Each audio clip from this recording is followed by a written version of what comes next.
So when I was growing up, one of my least favorite things to do with my weekend was go to the dentist. I went back after an embarrassing long dentist hiatus recently, and the smell walking in literally made me nauseous. All these memories came flooding back of cavities and drills on my teeth from the past, and I just was cringed out, you know? And see, when I was a kid, all you got for going to the dentist was a new toothbrush and a pack of floss. Both the dentist and I knew I would never use that floss, even though I promised every time that I would. But nowadays you go to the dentist office and there's slides built into the walls, there's display cases of prizes that you can pick and take home for doing a good job at the dentist. And when you're sitting in the chair, they have TVs on the ceiling and movies that you can pick. It's crazy. When I was a kid, there was soft jazz music playing on the intercom and a few posters on this tacky colored wall, which I always thought was kind of strange. Like, how is this picture of a semi-rabid squirrel in the wild helpful for me while this dentist is literally drilling holes in my teeth? What am I supposed to do? What is a waterfall gonna do in this traumatic situation? I mean, sure, nature is nice to look at, but beyond that, what are we supposed to be doing or not doing about it? That's what we're gonna talk about today. There are all kinds of reasons for this and why people like you may care about what we're gonna talk about today. We're gonna talk about creation. Maybe you're somebody who really enjoys the outdoors and nature. Maybe you're more of an indoorsy person than an outdoorsy person and you couldn't read a compass to save your life. But maybe for you, there's something about flowers and sunsets from the rooftop of your building that inspires you and catches your attention. No matter what you feel about the outside world, one thing is true, we all feel something about creation. Whether we realize it or not, there's just something about the mountains and volcanoes, the beaches, the city sunsets, dandelions, blue skies, palm trees, pine trees, the first snow of the year, fresh cut grass. There's something about all that stuff that just makes us feel something. The real question is, why? Why do I feel that? Why do I care? Why do humans of different ages, different beliefs, different families, and different experiences all seem to have this in common with an emotional response to creation? I know, it's a really deep question, it's a lot to think through, right?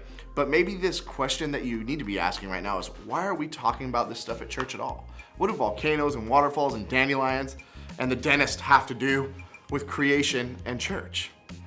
And that's a great question. Well, let me show you, because I think that what we're about to discover can change the way that you see the world around you and may even give us all a clue into why people care about creation and why God cares too.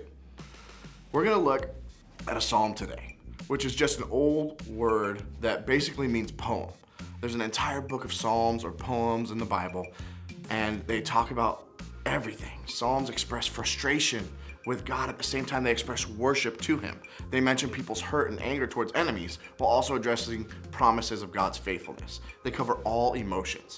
Today's is from chapter 19, and it basically explains looking at creation can make us feel and what it can make us feel. Check it out. The heavens declare the glory of God.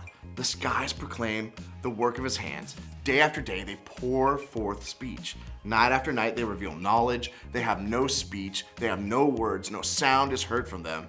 Yet their voice goes out into all the earth, their words to the end of the world. David is the author of this psalm, and basically, he's saying that creation is somewhat like reading the Bible. It's like going to church. It's a spiritual experience. It's like hearing God's voice when you're surrounded by this amazing world that He created. That's what all those kinds of strange words that He used, like pours forth speech, proclaim, or their voice goes out. David is saying that nature is talking to us about God. Creation points us to the Creator.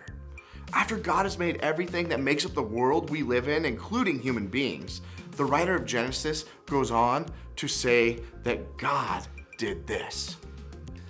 The Lord God took the man and put him in the Garden of Eden to work it and to take care of it.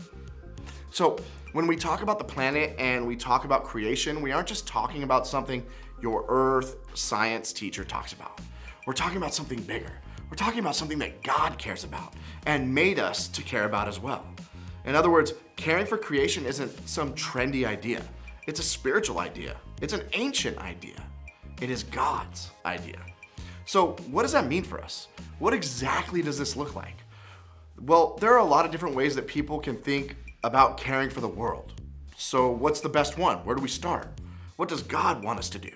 Well, the truth is when it comes to the role that we can play, it honestly can look different for everyone. And a lot of it will depend on how exactly you see nature and the outside world now. It can be something as simple as getting outside more, paying attention more to the creation around you, whether you live in a city, the suburbs, or a rural community. There's most likely a part of nature that you haven't noticed in a while, maybe even sunsets. Stop and notice ways creation points to the Creator. What about God? Do you notice Him around you in the world? Or maybe another way to say it is, how does the creation around you show how amazing God is in your world? Take a step towards being more responsible with what has been entrusted to you. Maybe that means that you volunteer to pick up trash around your school or choosing to recycle your daily bottle from the vending machine. Maybe this week it means helping clean up the land around your church.